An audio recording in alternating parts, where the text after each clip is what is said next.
On se retrouve maintenant dans cette vidéo pour changer un texte qui ne me conviendrait pas. Donc par exemple ici, sur mon jonglage ici, vous avez vu, on est passé sur un jonglage à 3 balles. Et donc je vais avoir envie de changer ici le texte qui est là. Donc je vais réduire, je vais cliquer dessus, et là je vais amener le curseur derrière le 2, j'efface et j'écris 3. Voilà, jonglage à 3 balles.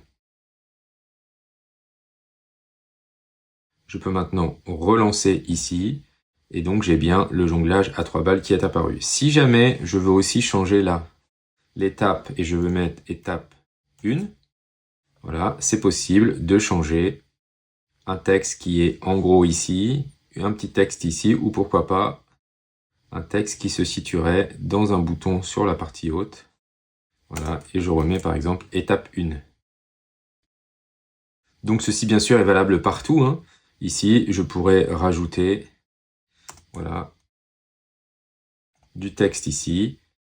Et si je veux le modifier un peu plus, ici j'ai le petit pinceau qui va me permettre d'avoir d'autres critères. Par exemple ici la taille, je voudrais diminuer un petit peu la taille pour que mon texte soit sur une seule ligne. Eh bien, je peux réduire, mettre en italique, en souligné, en barré. Je peux changer bien sûr ici ma police. Je peux changer l'alignement, le fait que dans le rectangle, le texte soit en haut, au milieu ou en bas. Je peux mettre des pustes, des retraits, des interlignes, écrire en colonne, avoir des marges, etc., etc. Donc j'ai plein d'options ici qui vont nous permettre de modifier simplement un texte.